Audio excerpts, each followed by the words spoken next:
Hello and welcome to the Massage Matters podcast with us, the Massage Collective. I'm Becky DeMott Horton and I'm joined as ever by Anna Maria Mazzieri and Matt Scarsbrook.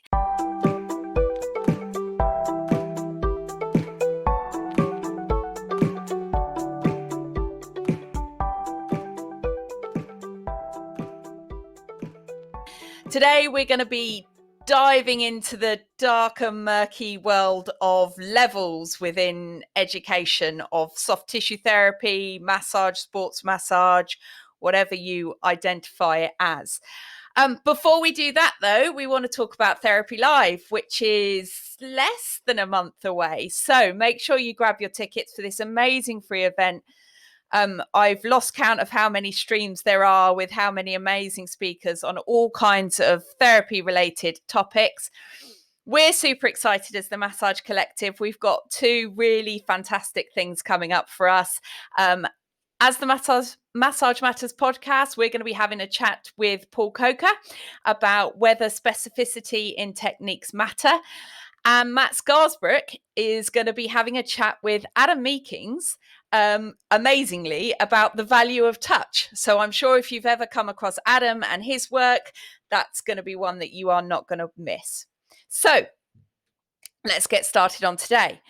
This has all come about because of some events over the last week or so that you may or may not be aware of regarding, I guess, how various different levels across the industry are perceived.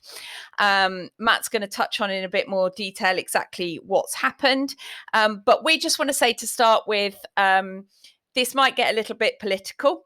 And as many of you are aware, we've touched on several times on the podcast before, we do all wear various different hats.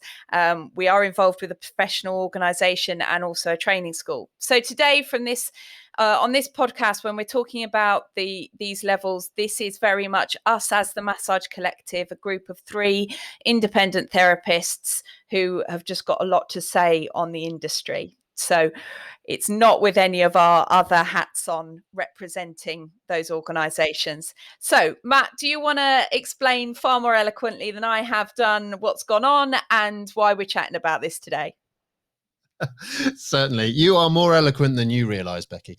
Okay, so yeah, effectively, last week, or maybe 2 weeks ago now, based on when the podcast will be released, the SMA, a professional association known as the Association for Soft Tissue Therapists, basically released an announcement to their membership saying that level 3 qualifications will no longer be accepted for full memberships as of the 5th of May 2000. That they were trying not to devalue a level 3 qualification, but recognize that they are the entry point into the industry, that further education needs to take place in order to meet the national occupational standards for sports massage therapy. We'll come back to the national occupational standards in a bit, I'm sure. And therefore, in future, level 3 qualifications will only be accepted in their own distinct category on the basis that a level 4 qualification will be gained within 2 years. We just want to say we don't particularly like to just sort of talk amongst ourselves. It's very easy to get ourselves into a bit of an echo chamber when we natter. And so obviously we did reach out to the SMA to ask if they wanted to come on and discuss this with us. They did decline the opportunity, saying that they wanted to focus on their members on a one-to-one basis so they could cater for anyone who was having particular difficulties as a result of their announcement. So today, as Becky's alluded to, we are going to approach this as 3 independent therapists who happen to talk an awful lot and obviously have some opinions to share. So I think probably my opinion is that, yes, the industry probably does need some change. In fact, actually, no, I'm going to change that. The industry does need change. But I think that this is perhaps the wrong way of going about it. And that particularly when we start talking about levels, we need to be really careful about the context in which we're discussing levels. And Anna, I'm going to lean on you in a moment to sort of pick up what you've been discussing about how you see those levels and the context for those levels. But in short, I think that we need to be very, very careful that context is considered when we are discussing what we mean by levels and the uh, how we judge professionals at different levels. Because the last thing that I want is essentially a repeat of what happened during the pandemic when we ended up essentially being told we were non-essential, which, you know, Becky, you wrote and spoke an amazing monologue about what it felt like essentially to be told we were non-essential. And I think there is a risk that handled badly, this happens all over again. There were certain organizations during the pandemic who said you can't practice unless you're level 4 or 5, which I don't particularly agree with. I don't think there was any evidence for, but it made level 3s feel particularly left out for no good reason. And now we're open again, and you know, and the pandemic is starting to wane. Hopefully, as the country reopens, now a message has come out which could be interpreted, and certainly from some of the conversations I've had with therapists, has been interpreted as, yeah, you're just not good enough.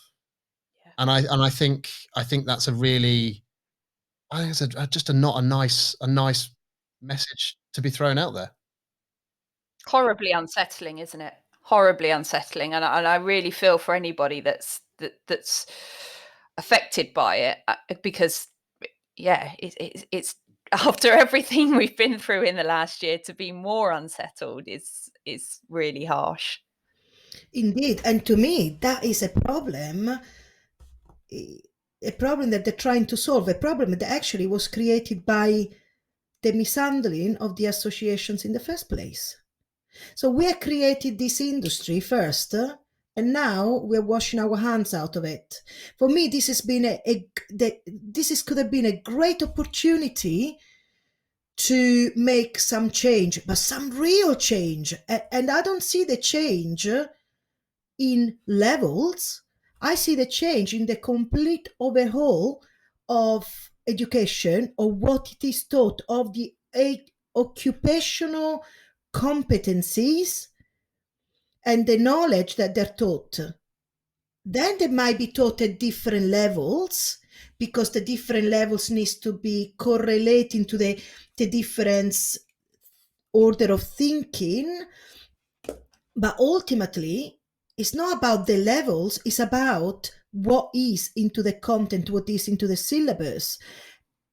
And why that is important for us, or, you know, how to, Matt said it really well about context.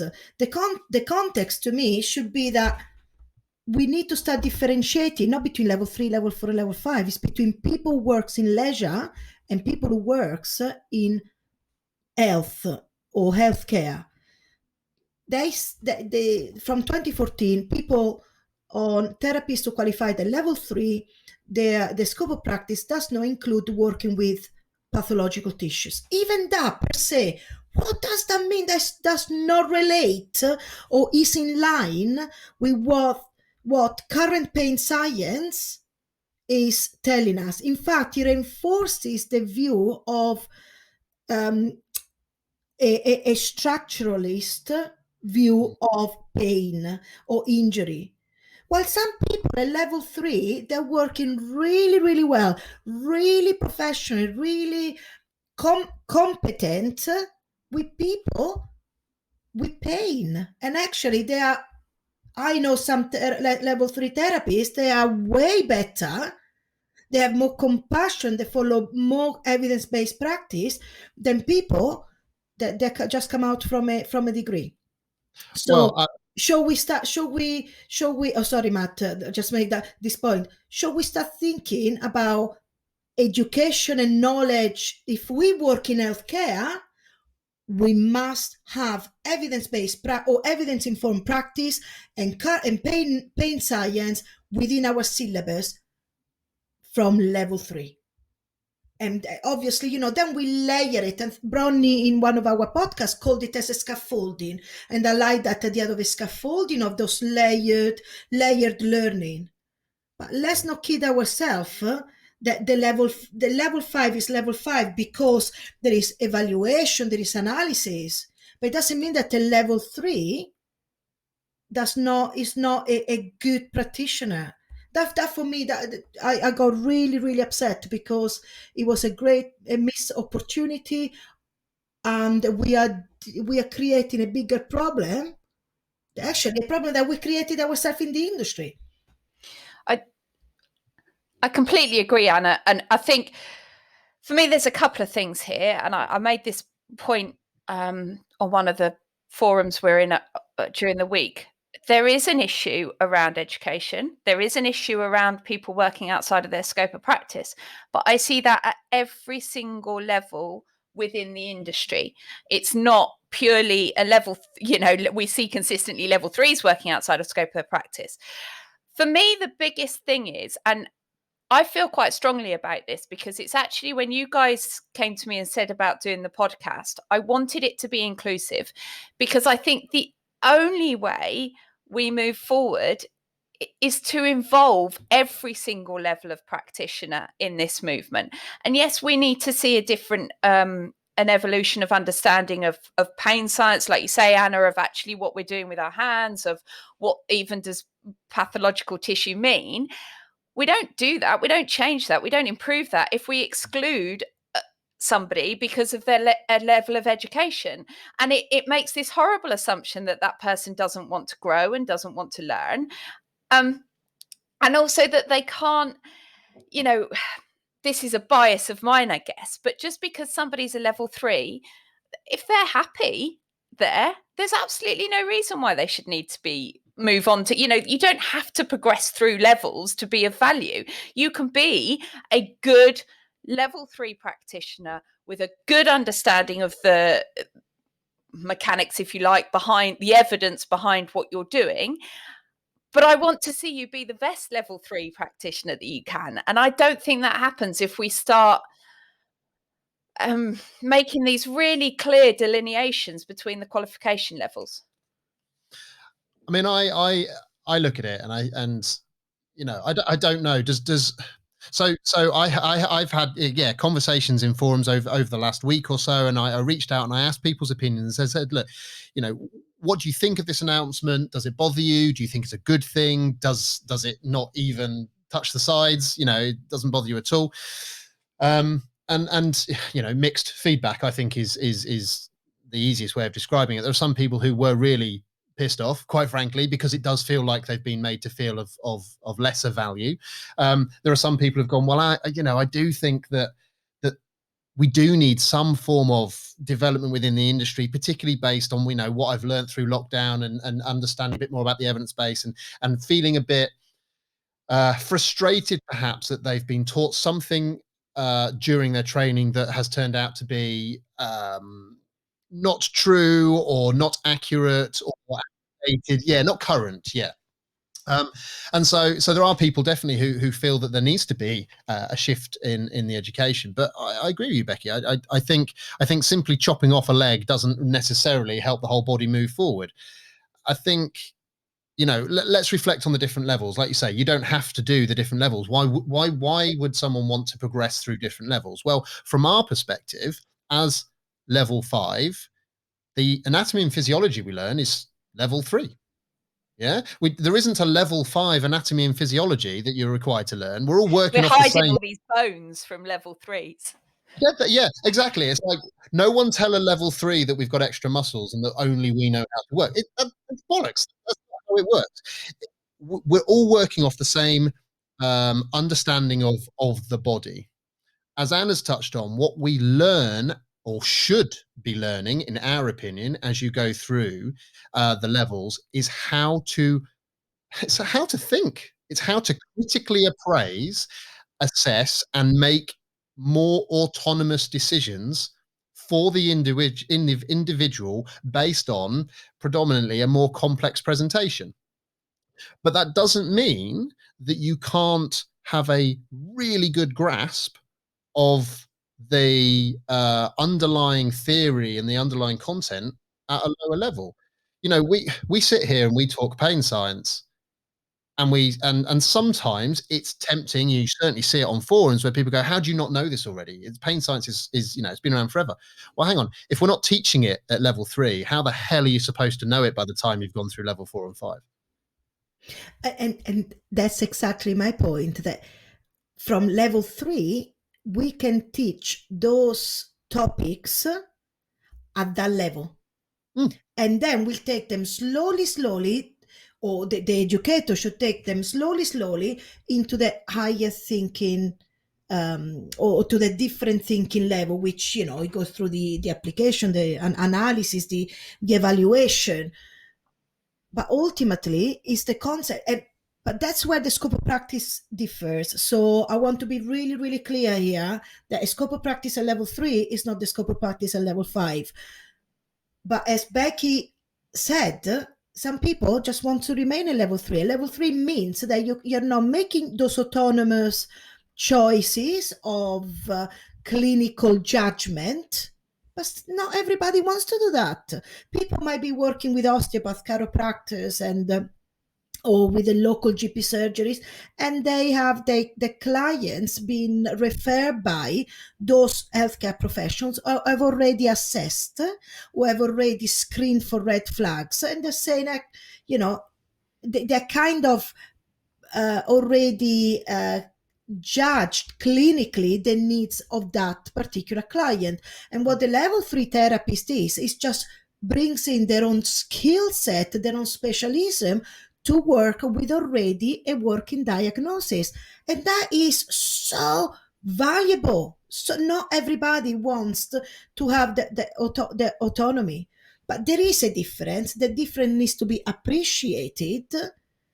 But also, I don't think that I don't think that is the problem in the industry. The problem is that we still, at the level 3, are teaching non-current, not correct, and indeed we're not putting enough emphasis on how to treat or how to work with people in pain. So we're not treating in correlation or which aligns with people in health. I'd like to pick up on your point, Anna, that you made at the beginning about this difference between somebody working in healthcare and somebody working in leisure. And actually, I've thought about that a bit, and I'm not quite as keen on that differentiation, because to me, and maybe this is very idealistic, but I'd actually love to see a situation where even a beauty therapist who applies massage as part of the services they provide has a basic understanding of what pain is, of what massage does and doesn't do. So that I'm sure lots of people have had that situation where a client's come to them and said, "Oh, I went for a spa day and I had a massage and they told me that I was really tight and I needed to come and have those knots broken down." And I actually think, if we can, I would like to see us being a little bit more inclusive, rather than drawing this distinction that we have done for quite a while now around remedial massage or spa massage or all of this. Actually, I'd like to see a basic understanding in anybody who lays hands on, whether that's as a level 3 beautician or it's a physiotherapist even, of what they do and don't do with their hands and why somebody might present in a certain way. I think that's a good call. I think it definitely is more murky now than it used to be. You know, in a way, one of the reasons that the biomechanical model hung around for so long is because actually it's really nice and easy, right? You hurt because you walk this way. You walk this way because this muscle's tight. I release that muscle. You walk better. You hurt less. I mean, it's lovely and simple, right? And pain is anything but. It's complex. It's messy. It requires actually understanding the person and the person understanding themselves. So I think you're right in that it's become harder to differentiate between the two, and perhaps we shouldn't even be trying to differentiate between the two. Because sorry to interrupt, Matt, but to that point of, this differentiation that there was, that, certain levels could work with pathological tissue, certain levels couldn't. We actually now know that somebody's language to somebody who feels no pain whatsoever can have a massive influence on how they perceive their body and perhaps their perception of pain or injury when they do sustain it. Yeah, absolutely. Yeah. So and without that understanding that it has such an impact on that person's pain, you're absolutely right. You're someone who loves working in that wellness beauty industry could inadvertently, totally accidentally be setting someone up for a really, really bad time later on because of the beliefs that they're getting via their therapist. And that is, and I think personally, that there's an awful lot of therapist bashing that goes on social media. My personal, and I know you guys are in this with it with me as well, but certainly my personal crusade, I suppose, is actually against the educators, because you don't know what you don't know. You've paid a grand, 2, 3 grand to go on a course. You expect to be given good information. And when the information is wrong, and not only is information wrong, but you haven't been given the skills to properly appraise whether that information is right or wrong, then the educator needs to answer for that, I think. And I know that's stuff that we're talking about, and the SMA here, the professional association have made the point they are not an education provider. Well, that's fine, but they have been involved in writing national occupational standards to which they are referring, and yet those national occupational standards, to my understanding, have been written by one professional association. It hasn't really included, it's certainly not included the wide industry. And it is certainly not current. So, this is bang on, Matt. So, national occupational standard, is that because there is the word national in front of it that makes it sound like it's gold standard? Because I read them, and to me, it's not gold standard. To me, it does not reflect again, I'll say the same word, the needs of the industry, the needs of our clients, and it doesn't correlate to current understanding, current understanding of pain, injury, and how we should be treating the people. So yeah, they say national occupational standards. To me, they're not gold standards. I've seen other private providers providing way better quality courses, which are current, which are responsible, which are ethical, without matching national occupational standards. This is probably for a completely other podcast, but I have my views why our industry in terms of education is rich where it's rich. And some of it is because we are vocational, and because the people who taught it and are teaching it, they come from a practice perspective, where our industry came again from a leisure perspective, and we have not including adopted or embraced evidence-based practice where it came out, because some people in this industry didn't even know that it was important to bring evidence-based practice into it. It's not a criticism, it's a statement of fact, but that's completely another podcast. And Becky, you were saying something relating to the inclusiveness, which I thought actually, Becky, you're absolutely right. I might have to rethink it. You're absolutely right. Let's not single out people in the industry, and let's just make it for everybody. Let's, anybody that deals with people should be aware of pain science. Anybody that works with people should be aware of what their hands do and don't. Can I have that on a plaque? What? Becky changed Anna Maria's mind on something. I want Anna plaque next to my bed. No, so I've got a question for you both, and I want you to answer this as therapists, as not as education providers or as somebody who's involved with a professional organisation, but what you might want as therapists from your professional organisation.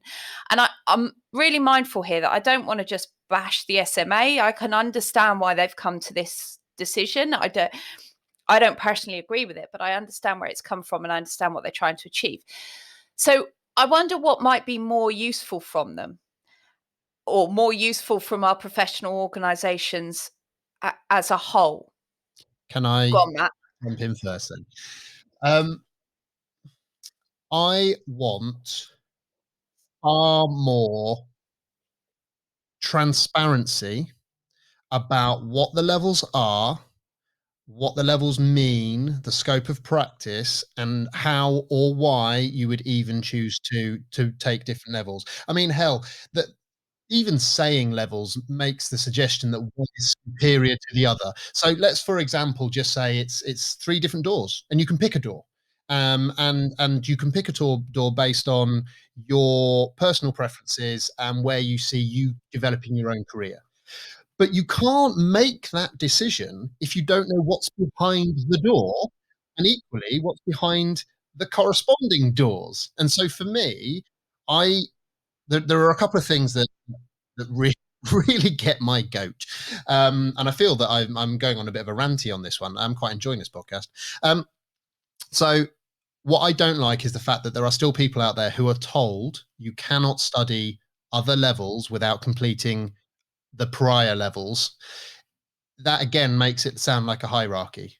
You wouldn't say you can't go through door number, the middle door before you've gone through the left door, but somehow you have to do level 3, then level 4 before you go into level 5. Well, I personally didn't. I went straight in at level 5, and I haven't killed anyone yet that I'm aware of. So we're doing okay there. I think having that as transparent, and the fact that as an education provider, you may choose to stack your syllabus in such a way that you want students to progress through level 3, 4, and 5. That's fine. That's your business choice. But to make people believe in the industry that that's what they need to do, I think is wrong. I think also we need a much more transparency about what you're going to learn and how it relates across those different options. Now, I always use this analogy, and I probably should come up with a more relevant one, but it suits me, and so I'm going to go with it. I studied chemistry, as it turns out. I studied chemistry at GCSE, A level, and degree level, and total geek, massive geek. But within that, one of the things we have to learn is the structure of an atom. Okay, but if you were to be told what the structure of an atom was, a real atom, real life atom at GCSE level at the age of 15, 16, it would literally melt your brain because you have no context against which to base it. It's not useful to you in that scenario. You're not taught to do anything with that crazy model. You need something that gives you a scaffold, like Anna, like Bronnie has mentioned. You need a scaffold on which you can go, okay, I can see the relevance here, I can see how to apply it, and I can get good at applying it. But I have been made aware that this is not the final answer. Okay, I'm already aware that there's more to learn, so I'm comfortable learning what I'm being told here on the understanding that should I wish, there's more to go. So you learn at GCSE that the atom is a bunch of balls stuck together with some other balls flying around the outside. You then go to A level and you discover that bunch of balls in the center isn't quite a bunch of balls. And certainly those balls flying around the outside look nothing like that. It's more like some weird cloud. And actually, you never know where things are within it. It's all sorts of confusing.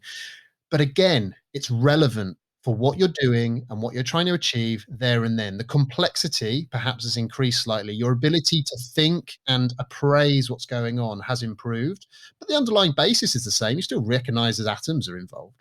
And then you move to degree level, and at that point, quite frankly, particles or waves, and no one knows what's going on. But again, you're prepared for it. You wouldn't jump straight in at degree level unless you knew what you were going in for. There's nothing stopping you jumping in at degree level. you totally can never have studied chemistry before and decide, actually, you know what?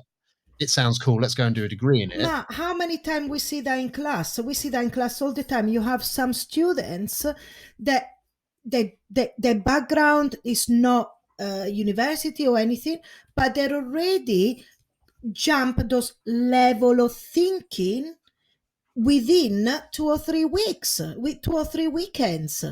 So we cater for that. They don't have to go and do different courses in order to learn or thinking in that way. And I think actually it's also an educator skill to help them make those, I'm not even calling them jump, to make the evolution of thinking.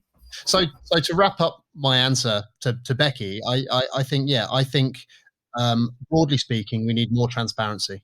We need people, wherever they are in the industry, to understand what door that they've currently gone through, what other doors remain open to them, and give them some decent ideas as to why they might bother. Because none of this is free. It's always going to involve hard work and complication. So go into it with your eyes open. That's what I'd like to see. And I don't think that we've been provided that in this scenario. Anna Maria, what do you think the professional organisations could be doing to drive standards, if that's how we want to put it? To me, they need to be the ones to raise those benchmarks. They need to be the ones that they have to say to their members, this is what you need to aspire to in terms of CPD provision. They need to put a clear pathway to CPD. Like it could be, let's say, 50% of your annual CPD has to be evidence-based practice CPDs. The other 50%, you choose what you want, but we have to have a certain type of guidance from those associations. They have to be accountable. They cannot just represent the members if they're not actually are the ones who challenge the members to move forward or to move ahead. Because this is what, again, sorry, I am in a rant because I got really upset.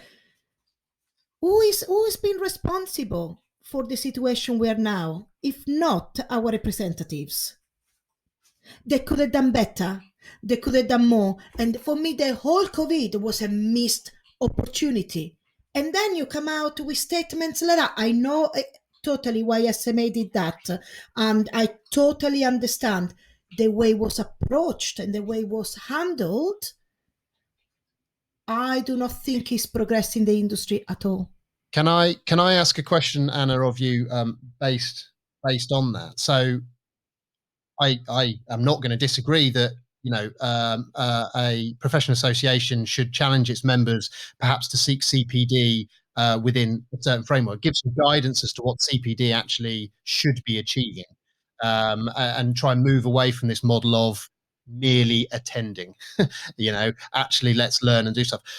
Where do you sit then in terms of the responsibility of the professional association in vetting the providers of CPD that they promote, that they provide discounts for, that essentially look like they're being supported by that association? Yeah, so I thought of that so many times because, as you know, I'm involved in a professional association. This is a really difficult one, but that's the way we can make a bit of a change. I don't disagree with professional associations posting about or members discussing courses that they might not be strictly evidence-based, but if an association has to put a logo or a stamp like accredited, to me that has to be relevant to the outcomes of the industry, what the outcomes that the industry wants to provide. or what they need to look after. So And accreditation is to be really, really important. And do you think that, I mean, so obviously we specialize in uncomfortable conversations. It's kind of what we enjoy doing. It's why it's why the three of us get on quite so well. Do you think that that's a really uncomfortable consideration for some of the professional associations? No, I think the professional associations wants to be open. They want to be seen to allow people, and I don't disagree with that. Wants to be seen to allow people to make their own mind. So they're giving this opportunity to reason, to critically reason a choice of CPD, and I don't see why a professional association should not recognize if, let's say, I go and do a course on I don't know, crystal healing, and I am a member of my two or three associations. I wouldn't want them to refuse the CPD in my logbook. But what I would like to see is that professional associations put the stamp of approval onto. Would like to see that and put the stamp of approval on evidence-based CPDs. Or good quality CPDs for sure. But I don't disagree. We're allowing people to make their own allowing members to make their own choices, and I in fact I think what a professional association should do is to raise the standards by teaching them or by educating them how to make a critical choice of what they really need. I guess it comes down to what we as therapists want and perhaps need from our professional associations, isn't it? And I think COVID's been interesting for that, because what I've seen during COVID is that actually what people have wanted, what therapists have wanted, is a community from their professional organisation and some guidance. And in that sense, to me, I think they have an obligation to help people plan their education, to figure out what direction they want to go in, like you say, Matt, through that transparency, what's available to you, what if you take this route, what does that mean you can and can't do. And it's especially for therapists, because so many of us work on our own, and if you want that, it's almost like those are your colleagues who can help you find your way and help you bounce ideas off. But we do have, I think professional associations do have an obligation to their members, if they are truly representing their best interests, to give them that help to actually, these are what we consider quality, high standard, current courses. Absolutely. If you decide as a therapist that you want to go off and do whatever you have a particular interest in, that's absolutely your choice and your decision and your direction that you want to go in. But this is what we see as the best for certain directions. I think. And that's still, no, you said it much more eloquently that I could say. And I think that after qualifying, especially for newly grads, what they need to be the first 3 to 5 years, as I say, 50% of the CPDs has to be good quality, evidence-based CPDs or evidence-informed CPDs. So you phrased the question to me and Anna, Becky. What would you like to see? I think that's what I would like to see. I would like to see what I would actually like to see is the professional organisations holding education providers to account.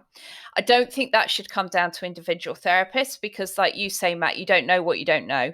So, how hard is it for a therapist to turn up on a course? They've already paid for it. They've committed to be there for 2, 3, 4 days, whatever, and to turn around and challenge the quality of that course at that point. That's what their professional organisation should be doing for them. And they should be giving them those, like you say, Anna, if they want to put their name to something or advertise it on their platforms, the therapist should be able to expect that there is a certain standard being upheld there, and they should. So that's what I want to see. I don't think this is. Maybe it's my unionist background, I'm not sure, but I don't think it's down to individual therapists to be holding education providers to account. I think that's what professional organisations are there for. So that's what I'd like to see, Matt. I can't remember if I've mentioned on the podcast before, but obviously you guys are aware. But I attended a course where I challenged. Now, fortunately, it wasn't paid for, but I attended a course where I challenged the education provider and was swiftly kicked out of the course because they weren't prepared to have the kind of critical thinking conversation that I was trying to do. And I mean, we've joked between ourselves, maybe we ought to have some sort of secret shopper network of therapists who can go on these courses and essentially report back and provide the wider industry with a more it's almost TripAdvisor for actual evidence based. I've got a couple of therapists in mind who would probably tear half the course as a new one, but you know what, it would probably be for the better of the industry. And what worries me about that story, Matt, as we've laughed about it and taken the mick out of you quite a lot, but you are a pretty broad-shouldered individual. You are qualified at level 5. You are obviously involved in the podcast and things, so you're really quite confident in where you're coming from. That's not every therapist's experience, and I don't think if I was on that course, I would have been as happy challenging them as you were, because I don't have that I guess confidence in myself, and that's where I feel it shouldn't be down to those individual therapists to do that. That should be a wider industry. To me, as an educator, and I've grown, I promise you, I was the one teaching about the biomechanical aspect. I was the one teaching about massage improves circulation and breaks down fascia. I came through all of that. and I came out of that because as an educator, I spent thousands of pounds, thousands per year. And I feel every time, I feel that huge responsibility on my shoulder to provide my students with the most up-to-date, effective, and better aligning to healthcare type of training that my students deserve, but even better, that the clients out there deserves. So, do you know what? Professional associations, yes, they need to make people accountable. But I do think individual tutors, we earn good money, and it's a fantastic job, but that comes with a responsibility. Yeah, I think if as a tutor you can't refer back to relatively recent literature that supports conversations that you're having, you don't need to be an academic. You can be reading secondary sources. You can, but be aware of the conversation. Be aware of the weight of evidence one way or another. If you haven't reviewed your course notes, if you're still working off the same slides you wrote last year, update them. As you know, Matt, I don't, guys, because I change the slide the morning I'm teaching. This is not meant to admit that, Anna. No. It is quite regular that we're all sat there the night before going, particularly if anyone's attended any of the CPD courses we ran over. This is way too open book, guys. So I want to bring this back. So we usually have our theory to practice, guys. So what I would like to explore for our theory to practice this week is, if you were a level 3 therapist who has been unsettled by what's been going on the last couple of weeks, what would be your advice to that therapist for how they proceed? Is it that they need to upgrade to a level 4 or 5? Is it, how would you advise them? I think I'd start by saying, sit down and don't do anything rash, because so it depends. I suppose it depends very much on how the therapist has taken it. There is I can't remember, there's a saying along the lines of, don't make any important decisions whilst you're emotionally driven. So are you angry, you're upset, or whatever it is. Even I've been told, don't make important decisions when you're overly happy, because you probably regret it later. So don't rush into anything. If you decide that an upgrade course is something that you want to do, then do your research. If you are a level 3, you do not need to do level 4 if level 5 is your target. Equally, you do not need to be level 5. You can be level 4, you can be level 3. The value that you provide has not changed, certainly as far as we're concerned, for whatever that counts. So what I would encourage therapists, regardless of level, but in particular level 3, is have a real think about where you want your career to go. Contact other therapists, whether you know them or not. One of the great things about coronavirus lockdowns means we've all made a load of friends we've never met in real life. Reach out to those people and ask them what they're doing with their clinical practice, what their specialist areas of expertise are, what they find most interesting, and almost start at the end and work backwards to where you are now, because you may find you don't need any of those other qualifications. You may find there's a different path you can take. And so that's probably what I'd say. Take a deep breath, don't do anything rash, and have a think about what actually you want to get out of this job. Because both of you, I think, just gave such a great theory to practice, I'm just going to add one which is a little bit different from your original question. I will say, as a member of, no matter how many, what levels you are or what professional association you are the professional association. So you make sure that your voice is heard, take part in what your professional, take interest in what your professional association is doing, and make them accountable. You want to be challenged and you want to be moved forward. So make sure that your professional association is transparent, or how they're trying to do that. Bravo. No, brava. Brava. Bravi. Bravi? Is that the plural? Yeah, bravi is the plural.